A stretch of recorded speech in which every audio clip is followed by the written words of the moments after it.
Hai guys, inget gak sih kemarin sempet nanya lewat story kira-kira apa yang seru ya untuk dibahas di konten selanjutnya.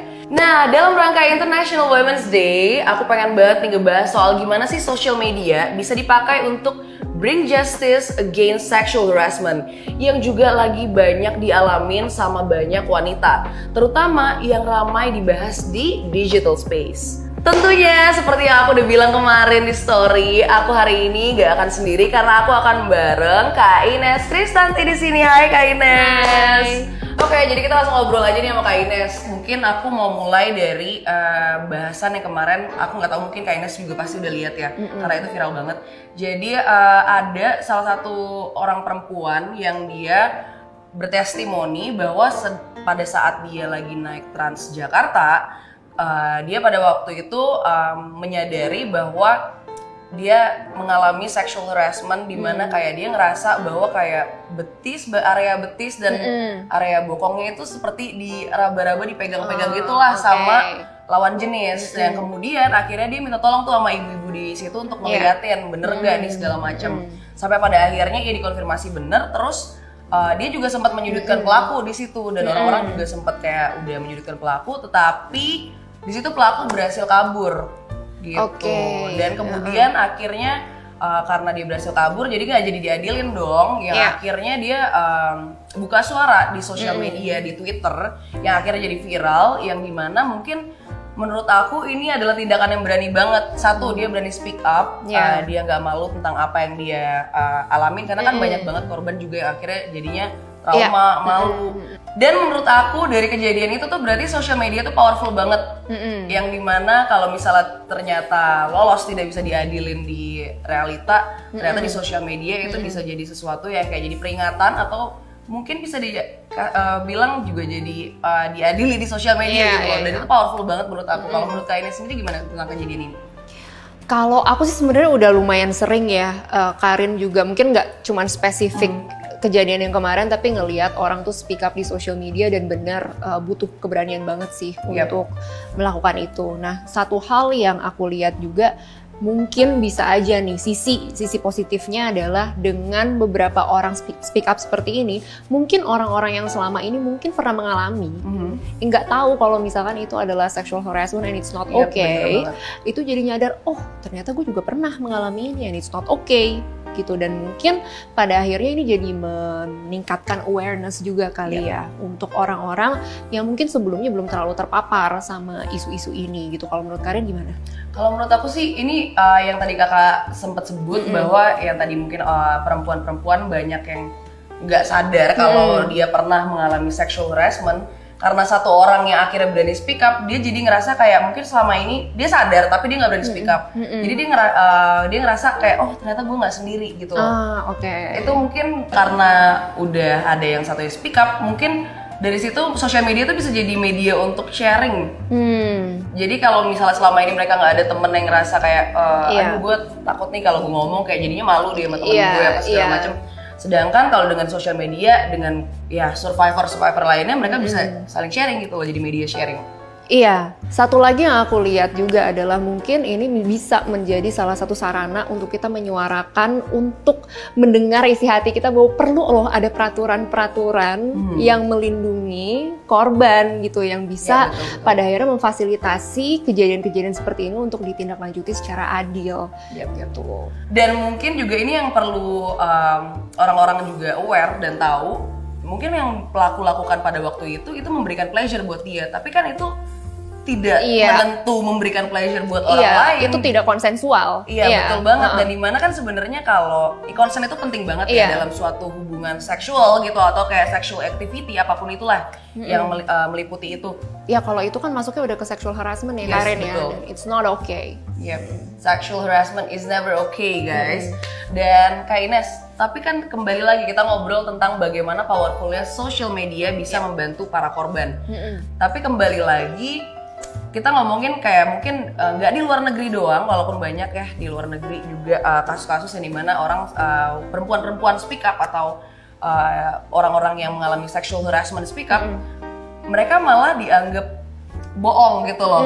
Kayak misalnya ya nggak sedikit juga yang ada di seliweran lah di Twitter Indonesia juga, mereka speak up malah ada komen-komen yang kayak ya salah sendiri kenapa pakai baju kayak gitu, ya salah sendiri kenapa keluar malam, menyalahkan gitu. victimnya Terus lagi kayak alah bohong kali ceritanya kok nggak masuk akal gitu loh. Kok baru sekarang cerita gitu, padahal itu udah kayak a long time ago gitu menurut dia gitu. Nah kalau menurut Kak Ines sebenarnya ada nggak sih mungkin kayak peraturan-peraturan atau apa yang harus kita kayak concern kita tahu kalau kita misalnya sebagai korban kita mau sharing tentang ini gitu?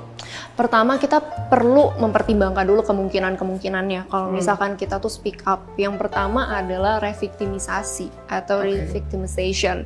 Artinya bisa aja ketika kita menceritakan itu di ruang publik atau share sama siapapun, kita juga akhirnya mendapatkan yang tadi gitu, komentar-komentar yang negatif, yang tidak suportif, yang menyalahkan kita, menyalahkan cara berpakaian kita misalnya, menyalahkan kenapa kita tidak langsung bicara, padahal nggak semua korban itu langsung berani untuk berbicara karena ada proses psikologis yang sangat mendalam gitu buat mereka. Nah sehingga komentar-komentar tersebut bisa membuat kita menjadi korban kedua kalinya. Gitu. Sudah menjadi korban di kejadian yang sebelumnya, menjadi korban lagi persekusi di ruang publik.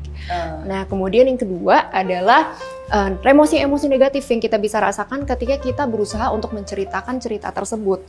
Mungkin nih misalnya itu kejadiannya tuh udah lama dan kita baru ya udah oke, gue mau cerita sekarang. Mungkin yang sebelumnya itu kita sudah bisa tidur dengan lebih nyenyak, kemudian udah bisa berkonsentrasi kembali, kita jadi kesulitan tidur lagi misalnya, setelah cerita ya. Iya, atau flashback kejadian yang kemarin tuh muncul lagi sekarang gitu. Nah jadi hal-hal tersebut itu perlu dipertimbangkan juga. Kemudian itu dari sisi orang yang bercerita ya.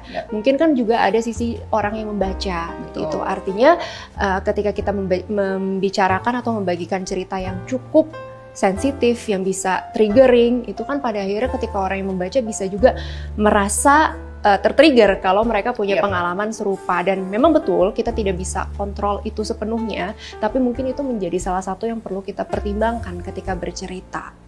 Oke.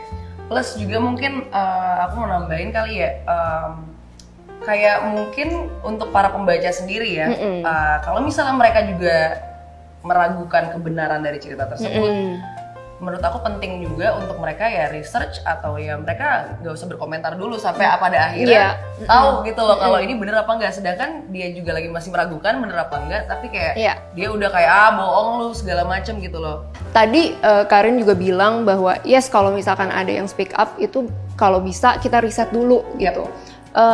Ada orang yang kadang menurut aku menyalahkaprahkan terminologi berdiri bersama korban. Gitu. Banyak yang beranggapan bahwa ya gimana kalau misalkan korbannya bohong, gimana kalau misalkan itu nggak sebenarnya terjadi. Well, berdiri bersama korban itu artinya kita mendengarkan dulu gitu tanpa menghakimi langsung. Walaupun belum tentu kita bisa punya full picture kejadiannya itu seperti apa saat ini sebagai netizen gitu kan. Tapi at least kita mendengarkan dulu apa yang dia ceritakan tanpa menghakimi gitu. Itulah makna menurut aku dari berdiri bersama korban. Dan mungkin juga kalau kita ngomongin platform apa sih yang tepat gitu loh untuk kayak bercerita di sosial media, mungkin tadi ya kita harus lihat dulu nih, kita siapin secara mental siap nggak nih dengan komentar orang, karena apa yang kita akan bagikan kan cerita kita nih yang lumayan sensitif gitu loh. Platformnya juga kayaknya harus dilihat juga ya, kayak udah siap belum dengan komentar yang mungkin ya bukan mungkin ya, udah pasti ada pro dan kontra gitu loh dari setiap sosial media gitu kan. Mungkin kita bisa lihat juga di mana platformnya tuh audiensnya kayak gimana gitu. Kayak misalnya menurut kamu kayak aduh kayak gue nggak kuat deh kalau misalnya gue cerita di dan kemungkinan akan di roasting apa segala macam bla bla bla gitu. Mungkin kita bisa pilih platform yang mensupport seperti ada fitur-fitur yang mensupport anti hate gitu loh, seperti matiin komen kalau misalnya it's too much already kayak gitu loh. Plus juga mungkin yang harus kita consider karena kayak 2 tahun belakangan ini aku juga pernah lihat beberapa cerita yang viral juga tentang sexual harassment, tapi berujung korban akhirnya harus minta maaf karena dia menyertakan nama atau apapun itu yang akhirnya dia jadi kena dituntut pencemaran balik ya? nama baik gitu loh. Mungkin kita juga harus consider legal implication-nya juga gitu loh, karena kita kan nggak pernah tahu ya kalau kita mengeluarkan foto, mengeluarkan nama di luar sana ya Karena emang ada undang-undangnya, Iya. pasti ada juga orang yang kayak akhirnya kayak gue nggak ngerasa gue pernah ngelakuin ini, tante Iya, gimana iya. segala macem gitu sih. Kalau aku pengen menyoroti juga dari sisi kesiapan emosionalnya orang tersebut juga sih. Yap, betul. Artinya itu kan mengungkapkan sesuatu yang tidak mudah buat kita. Iya. Sehingga menurut aku akan lebih baik kalau sebelum kita memutuskan, let's say mau cerita atau enggak, ceritanya di mana, itu kita sudah mengolah dulu secara pribadi, memberikan waktu untuk kita juga untuk memproses perasaan-perasaan kita. Salah satunya misalnya juga dengan berkonsultasi ke psikolog kalau Betul. memungkinkan, supaya kita juga bisa membekali diri kita dengan kemungkinan-kemungkinan yang terjadi itu bakal apa sih? Apa sih yang akan saya hadapi? Sehingga kita bisa mempersiapkan diri dengan lebih baik juga. Mungkin yang aku juga pertimbangkan adalah berarti nggak semua orang itu mungkin punya cara yang sama juga ya ketika memproses apa yang terjadi sama mereka, sehingga kita nggak perlu merasa terbeban kayak ngelihat itu korban lain kok bisa lihat, bisa cerita ya di Twitter seperti itu ya, segamblang itu. Kok aku nggak siap ya? Nggak apa-apa, it's okay. Itu kan setiap orang memproses caranya dengan beda-beda dan kita perlu respect. Kita punya proses juga. Iya.